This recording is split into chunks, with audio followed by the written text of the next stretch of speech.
Assalamualaikum warahmatullahi wabarakatuh. Materi kali ini adalah tentang CSS.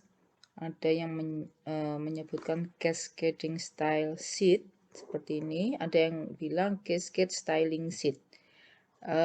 Apapun perdebatannya, tetap kita singkat sebagai CSS gitu ya. CSS itu bisa dikatakan berhubungan sama layout, tampilan dan sebagainya. Mengapa? Karena CSS berhubungan dengan tampilan ya.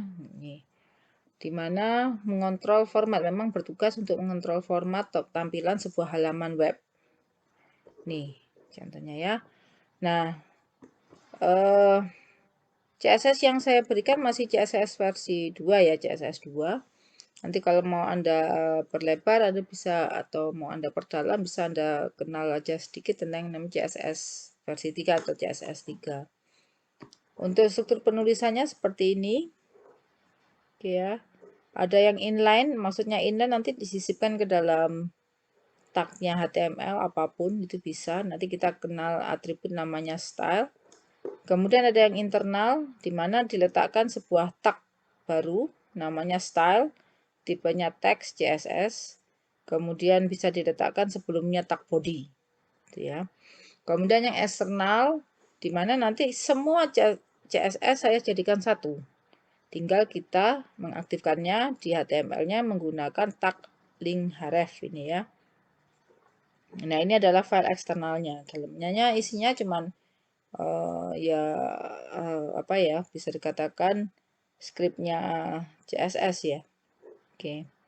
Nah, nanti sambil jalan kita kenal yang namanya komponen selector. Mari kita coba dulu. Oh iya, untuk perintah-perintahnya CSS 2, Anda bisa lihat di file perintah CSS ini. Anda nanti bisa lihat. Saya perbesar. Nah, ini untuk backgroundnya, tampilannya cukup, pilihannya cukup banyak. Ini adalah perintah CSS-nya yang warna biru ini ya. Dan ini adalah value-nya atau nilainya. Kemudian cukup banyak masalah border, dimensi, margin, font gitu ya. Kemudian padding, positioning, table, text. Nah, nanti kita coba aja yang namanya pseudo class, pseudo element dan sebagainya. Itu namanya selector type. Nah, ini contohnya. Untuk ukurannya, Anda bisa menggunakan persentase. Seperti kemarin kita pakai HTML persen, silahkan. Cuman kalau pakai HTML, kalau tidak ada angka persennya, nanti dianggap pixel gitu ya. Mesti ukurannya cuma 2 itu aja untuk HTML. Sedangkan untuk CSS cukup banyak. Anda mau pakai sentimeter, silahkan. Elemen, silahkan. Ini apa ya? XX. Jarang saya pakai soalnya itu ya. Kemudian kalau Anda pakai inci ya silahkan, milimeter, pika, poin, serta piksel. Nah, poin biasanya berhubungan sama tulisan ya, berapa poin itu ya. Nah, untuk color name Anda bisa menggunakan namanya langsung red, green, blue, green gitu ya. Kemudian Anda bisa setting pakai RGB, red, green, blue. Dimana kalau seperti ini nilainya berarti rednya aktif, greennya kosong, blue-nya kosong. Nah, ini nanti akan otomatis dia akan menampilkan warna merah. Kemudian menggunakan persentase silakan ini, atau menggunakan heksadesimal gitu ya, seperti ini. Tanda crash. Kemudian selector type-nya tadi, nah ini nanti kita coba saja. Cuman 2 halaman. Oke. Sekarang kita coba menggunakan CSS. Cara penulisannya pertama kali. Oke ya, ini kelas kita kemarin sudah. Cara penulisannya kita kasih file baru, coba 5.html. Kalau masih ingat, Anda punya tag heading ya, H1. Ini, misalnya selamat datang. Oke, kemudian saya simpan, kemudian saya panggil. Coba 5, saya panggil di browser. Nah, formatnya mesti Times New Roman warnanya hitam. Kalau saya kasih warna merah gitu ya, saya paksa kasih warna merah, di sini ada apakah ada atribut color, kita coba aja. Nih ya, saya kasih red gitu ya. Saya simpan, kemudian saya jalankan, saya refresh, tidak berubah. Atau jenis tulisannya. Nih, saya kasih font gitu ya. Awur ya, anggap saja atributnya ada gitu ya. Saya kasih Arial gitu ya. Saya simpan, kemudian saya refresh. Dia tetap juga tidak mau, dia tetap Times New Roman, di mana ada kakinya itu ya. Terus bagaimana merubahnya? Kalau di HTML kemarin Anda tidak bisa merubahnya. Karena apa? Karena tergantung dari atribut yang sudah disediakan oleh HTML. Kalau tidak ada, sekali lagi HTML itu, kalau atributnya tidak ada, nggak akan menampilkan pesan error. Tapi nggak dijalankan gitu aja. Nah, untuk saya sisipkan warna yang tidak ada di atribut, nah kita bisa pakai atribut namanya style. Di sini memang untuk CSS. Contoh sederhana kita pakai warna gitu ya. Ada nggak color ya? Oke, saya kasih warna. Ada pilihannya di sini red, where are you? Atau Anda tulis red gitu aja ya, silahkan. Ini ya, red. Oke, kemudian saya simpan, saya refresh, akan berubah menjadi warna merah. Jadi dengan menggunakan style, dia akan menambahkan atribut yang di HTML tidak ada. Contoh lagi misalnya jenis tulisan. Jenis tulisan di sini untuk jenis tulisan ada yang namanya font family. Nah, ini perintahnya. Perintah CSS-nya untuk mengganti nama jenis tulisan atau mengganti jenis tulisan. Nah, ini Anda jangan lupa oke ya. Untuk dalam satu atribut style ini, kalau mau Anda tambahkan lagi perintahnya, harus diawali atau dipisah dengan tanda titik koma. Maksudnya seperti ini, saya kasih warna, kemudian tadi saya kasih jenis tulisan, ada yang namanya font family. Nah, ini sudah ada bantuannya namanya dari Visual Studio Code-nya, font family ini ya. Tinggal Anda pilih ini. Misalnya langsung Arial gitu aja. Oke ya. Ini saya kasih Arial, saya simpan, saya refresh. Oke, sudah berubah. Nah, inilah enaknya kalau Anda menggunakan CSS. Jadi tidak tergantung dari atribut dari HTML yang terbatas. Ini contohnya. Kemarin juga kita punya gambar ya, background ya. Saya punya gambar apa saja kemarin. Gedung ini ya. Nah, ini penulisan dalam satu inline. Inline itu masuk inline di dalam tagnya HTML. Ini masuk ke dalam tagnya HTML. Ada yang internal. Internal itu kalau saya lihatkan di PowerPoint-nya, nah ini ya. Internal itu adalah sebuah tag baru namanya style. Anda deklarasikan tipenya. Nah, ini diletakkannya sebelum body ini ya, sebelum body atau di bawahnya head. Oke, di bawahnya penutup head, saya enter, saya masukkan tag style. Ini enter. Nah, ada yang langsung style sini ya, enggak apa-apa, ada yang langsung wajib enggak apa-apa. Jadi terserah Anda. Jadi maksudnya kalau saya ingin lengkap seperti ini supaya benar-benar ini punyanya CSS. Ini ya. Aku tadi sampai lupa. Tipenya teks, ini ya, garis miring CSS. Nah, deklarasikannya seperti ini. Silakan. Kemudian bawahnya baru. Nah, cara penulisannya contoh apa ya? Body ya, body ini ya.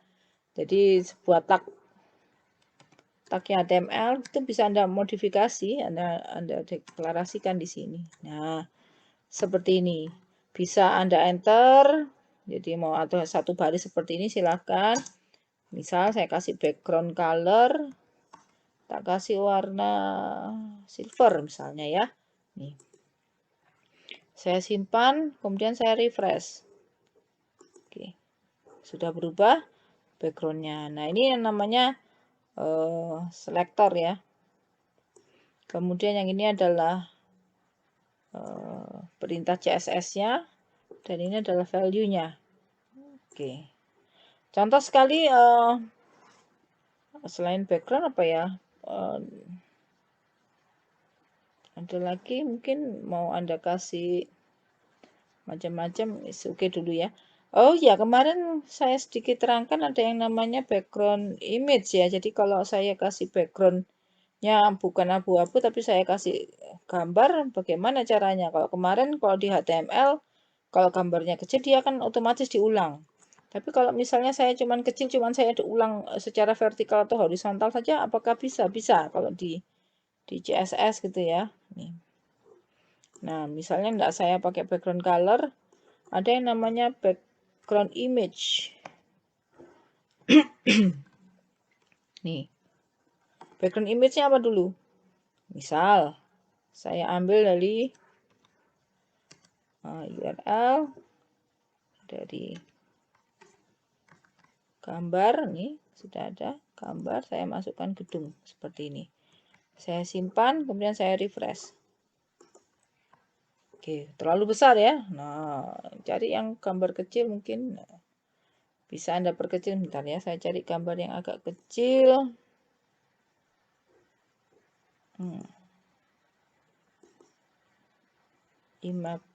Image. Coba kalau image seperti ini diulang nggak? Ini kecil sekali sebenarnya. Oke ya, saya kasih image. Ini PNG. Saya simpan. Kemudian saya refresh. Oke. Nah, otomatis diulang ya. Kalau diulang secara vertikal dan horizontal, yang kita coba aja ya. Saya juga tidak terlalu ingat semua ya. Nah, ada yang namanya background repeat. Repeat X, repeat Y gitu ya. Ya, positionnya, backgroundnya mau diletakkan di tengah-tengah gitu ya. Mau Anda deklarasikan X, Y-nya silahkan. Misalnya background repeat-nya repeat X gitu ya nilainya. Oke, saya ganti dengan background image-nya tetap, kemudian saya tambahkan background repeat. Nilainya, nah, contoh seperti ini. Saya simpan, kemudian saya refresh. Nah, kalau X berarti apa ya, diulang sumbu X-nya ya. Masih ingat diagram kartesius, waduh apa itu ya, sumbu X Y-nya gitu ya. Kalau X kan yang di sini. Kalau saya ulang ke bawah ya berarti repeat Y. Coba aja. Saya simpan, kemudian saya refresh. Nih. Silakan mau di model bagaimana silakan, atau no repeat silakan. Kalau Anda nambahkan perintah baru lagi, misalnya background gitu ya, background position. Mau Anda letakkan center misalnya. Cuma di sini no repeat. Misalnya no repeat. Oke, saya simpan, kemudian saya refresh. Jadinya seperti ini ya. Pas tengah-tengah. Nah, ini center memang center di sini. Maksudnya bukan center keseluruhan karena dia harus tahu. Nah, ini panjangnya ke bawah itu ya. Bagaimana caranya? Nah, nanti ada bermain-main dengan ini. Position ini gitu ya. Center right, bottom left gitu. Center bisa enggak? Coba di sini ada center. Nah, masalahnya kalau Anda menuliskan terlalu panjang ke kanan, akhirnya Anda enggak ngerti. Kadang-kadang harus bermain dengan scroll ya. Nah, kita bisa menyederhanakannya menjadi seperti ini. Nah, jadi berbaris-baris gitu ya. Atau ada yang seperti ini tampilannya sama aja, silahkan. Ini agak masuk gini. Oke, nah ini saya penutupnya biasanya di sini di luar gitu ya. Silahkan ada yang seperti ini ya silahkan. Center. Oke, saya simpan. Pengaruh. Oh, enggak ngaruh ya. Saya refresh berkali-kali enggak masalah. Ya, nanti bisa Anda bermain-main dengan sumbu X, Y-nya. Anda coba-coba aja ya. Nah, ini contohnya penulisan internal. Maksudnya internal ya hanya berlaku di HTML ini aja. Ya. Oke. Kemudian ada lagi yang eksternal. Eksternal itu ya berarti kita punya file baru. Filenya nanti otomatis Kita tinggal panggil saja. Oke, saya buat aja namanya CSS ku, ekstensinya CSS. Ini Anda lihat lambangnya sudah berbeda. Kemudian saya enter. Nah, di dalamnya cuman isinya seperti ini aja. Misal, saya ingin nanti kalau paragrafnya nanti paragraf baru nanti ada backgroundnya warnanya lain gitu ya, warnanya putih misalnya. Karena background saya warnanya abu-abu. Oh, oke, warnanya bukan abu-abu ya, karena ada gambarnya jadinya kembali putih. Kasih warna lain, misalnya pink gitu ya. Nah, di sini tinggal saya tuliskan paragrafnya, nih ya.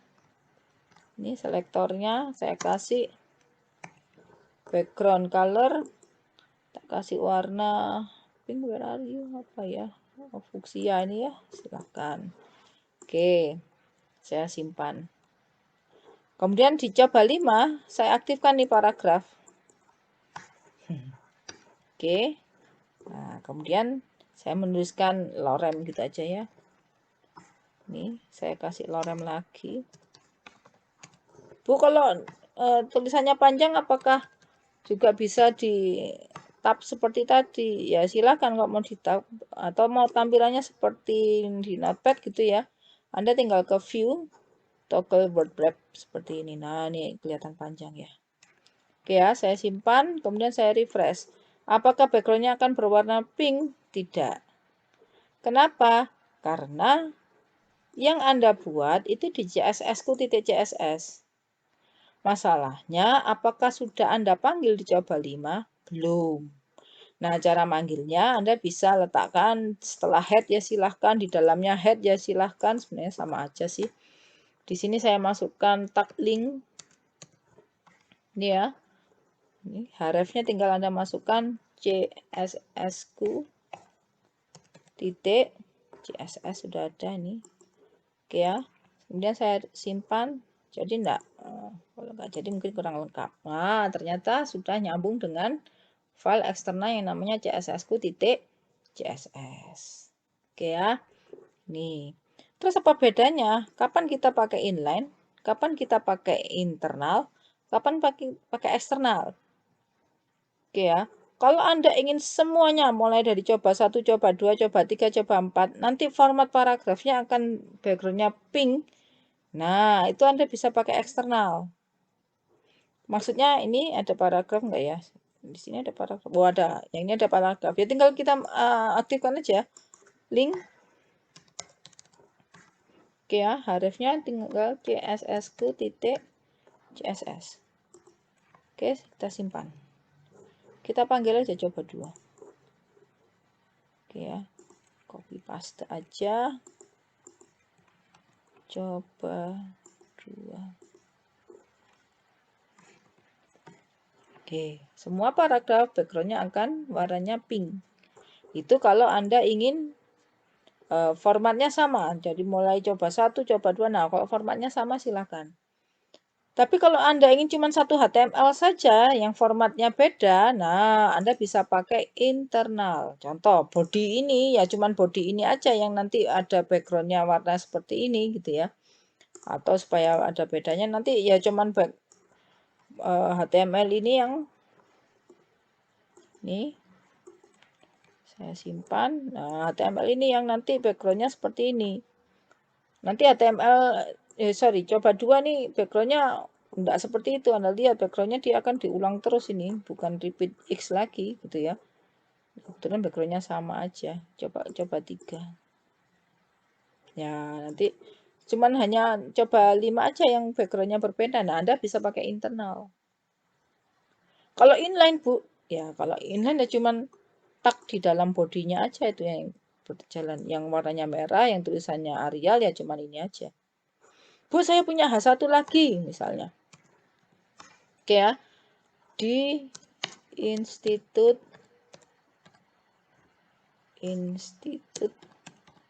Asia Malang. Oke ya. Kemudian saya simpan. Apakah dia akan berwarna merah dan Arial? Tidak. Jadi cuman yang diinginkan saja stylenya akan berubah. Nah, kapan Anda pakai inline, internal, sama eksternal? Nah, silakan. Anda tentukan sendiri. Oke. Nah, lanjut ya. Itu cara penulisannya. Kemudian nanti yang sedikit saya terangkan ada selektor. Selektor by tag. Maksudnya apa? Tagnya HTML ini. Contoh yang tadi sudah kita coba adalah H1 gitu ya. Sorry, bukan H1. Body ini tagnya HTML. Kemudian di CSS ini ada yang namanya P. Ini tagnya HTML juga gitu ya. Kemudian nanti yang lainnya mau H1, H2 dan sebagainya mau Anda jadikan atau Anda format ya silahkan juga. Nah itu namanya selektor by tag. Kemudian ada lagi selektor by ID. Ini contohnya. Contoh sederhana adalah sebuah daerah tak kasih nama, ID-nya tak kasih nama 1. Ini contoh aja. Oke, saya kasih coba lihat sebentar ya. Oke, saya coba membuat daerah ya. Oh iya, daerah biasanya kalau di HTML 5 ke atas dan sebagainya Anda bermain-main dengan Bootstrap. Nah, Anda bisa menggunakan div, tag div. Nah, itu sudah mulai awal ya. Jadi kita nggak pakai tabel lagi. Kalau tabel kan Anda harus deklarasikan berapa baris berapa kolom ya. Kalau div itu tinggal daerahnya kotak itu ya. Div itu memang defaultnya adalah kotak. Nah, Bu, saya pernah buat div, Bu. Ternyata kok ujungnya itu bulat dan sebagainya. Ujung kanannya bulat, satunya lancip, Bu, dan sebagainya. Nah, itu bisa pakai CSS 3 ya. Sekali lagi ini yang saya berikan adalah CSS 2.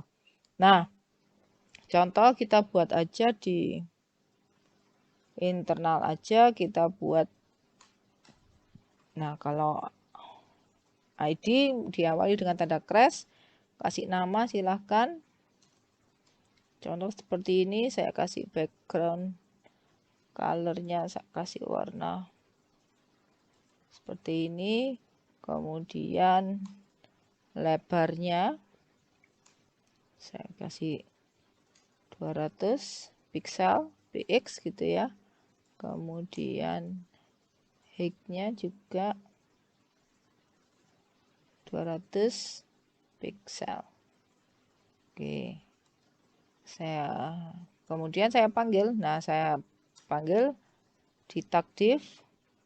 Nah, untuk kelasnya ID-nya bisa Anda tanda crash, manggilnya seperti ini cepatnya. Secara cepat seperti ini, kemudian Anda enter. Nah, seperti ini. Ini daerah 1. Kalau saya simpan, kemudian saya jalankan, jadinya seperti ini. Nah, ini adalah div yang kotak ini, kemudian ini adalah tulisannya. Width-nya 200, height-nya. Nah, itu kalau pakai div. Ada lagi pakai kelas. Kalau pakai kelas itu ternyata menggunakan tanda titik. Ya, cuman enaknya kalau Anda pakai kelas itu bisa dipakai di tag apapun. Misal, ya saya punya kelas namanya merah gitu ya. Merah. Oke. Begini aja. Nah, contoh kalau paragraf tadi sudah pink ya. Putih lah, tak kasih warna putih lah. Saya mau ingin tulisannya nanti putih gitu. Putih. Oke ya, saya kasih color. Oke. Saja seperti ini. Nah, contoh saya punya P gitu ya. Kemudian saya panggil kelasnya nih. Nah, kelasnya saya pakai putih. Saya simpan, kemudian saya refresh. Terus nanti kalau yang di Institut Malang ini juga warnanya putih juga, apa ya bisa coba aja. Nah, kalau di Institut Malang nanti kasih kelasnya. Ini tak kasih warna putih. Ya, saya simpan, kemudian saya refresh. Nah, dia ikut putih juga gitu ya. Jadi maksudnya apa? Jadi bedanya kalau div itu biasanya berhubungan sama daerah gitu ya. Dan biasanya div itu jarang dipakai. Kalau saya punya, sorry kok div, pakai ID ya. Kalau ID itu misalnya saya pakai lagi gitu ya. It's okay gitu. div 1 seperti ini. Dipakai lagi, cuman biasanya memang berhubungan sama daerah ya, daerah atau area seperti ini. Nah, loh, kok kosong kan Bu? Ya enggak ada tulisannya kan ini. Ini daerah kedua. Oke. Saya simpan, kemudian saya refresh. Ya seperti ini. Ya terus ke bawah. Kalau ke samping bagaimana? Nah, nanti berhubungan sama dengan namanya position ya. Oke, sementara ini dulu. Kita bermain-main sama selektor aja dulu gitu ya. Oke, lanjut. Ada yang namanya descendant, turunan. Sudah saya kasih contoh. Kalau Anda mau coba silakan. Nanti bisa Anda ada latihan. Ini ada coba-coba gini ya latihannya. Ini membuat menu secara horizontal. Oke ya. Tugasnya sedikit modifikasi aja sebenarnya. Oke, ini kalau sudah bisa ya bagus lah gitu ya. Anda coba aja ketik-ketikan seperti nanti. Nah, ini div. Jadi kalau kelas bisa dengan tag yang berbeda ya, tapi kalau ID biasanya mainnya sama div biasanya. Oke. Itu ya, itulah perbedaannya. Terus selanjutnya tadi yang turunan nih di latihan nanti Anda bisa coba. Kemudian ini sebenarnya berhubungan sama hyperlink, pewarnaan sebelum diklik, sesudah diklik ya, hubungan sama hyperlink. Ada yang namanya pseudo class. Nah, ini yang saya suka yang first letter ini pseudo element. Kalau Anda buka ininya, bentar ya. Mana tadi tutupan?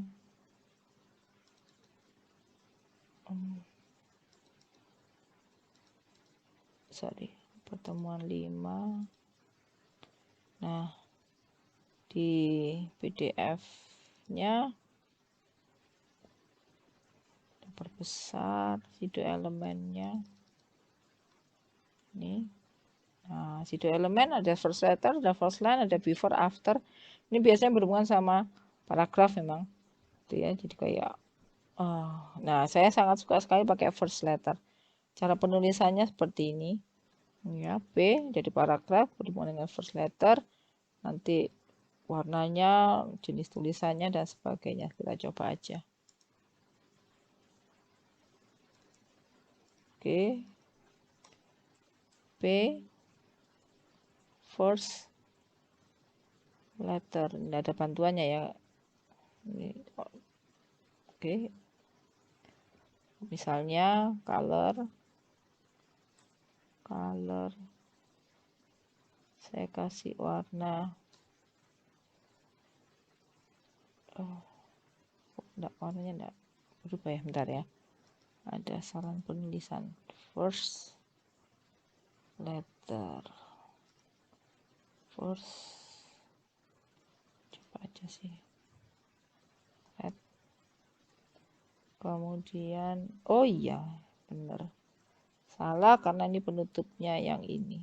Nah, ini kalau Anda jeli, ini pewarnaan, warna codingnya berbeda. Nah, itu perlu diperhatikan, ternyata memang salah codingnya. Oke ya.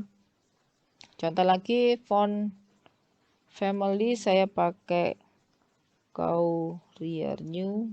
Oh, yang aneh-aneh itu monotype Cursiva misalnya. Monotype Cursiva. Mungkin ada lagi font size. Saya kasih yang besar sekalian 32 poin misalnya. Oke, oke. Nah, saya simpan dan saya jalankan. Saya refresh. Nah, ini yang dikatakan first letter. Setiap paragraf baru mesti first letternya akan berubah lagi. Contoh, saya punya paragraf lagi di bawah. Ya. Jangan lorem ipsum, nanti ketahuan L semua nanti ya. Pada suatu hari misalnya.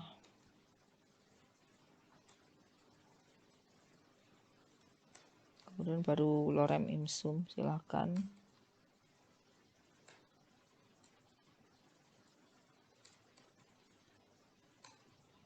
Oke, bentar ya, saya view.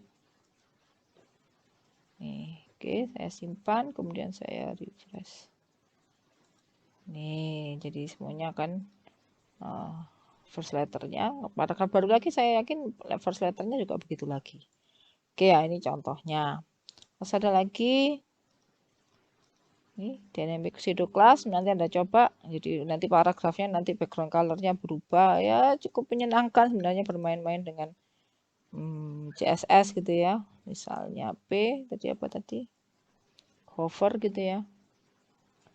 Kemudian backgroundnya tadi pink, tak ganti warna lain, misalnya background color. Ganti warna yellow misalnya. Oke, simpan, saya refresh.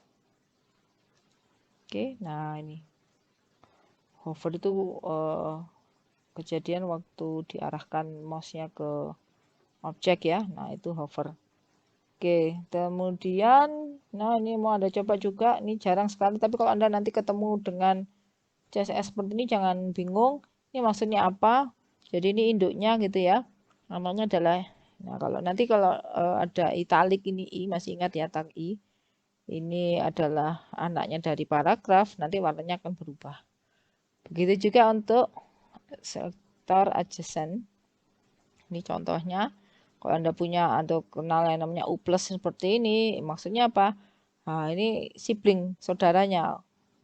Yang italic akan warnanya tidak akan berubah. Yang berubah adalah saudaranya yang pasti sini ya. Oke, gitu dulu.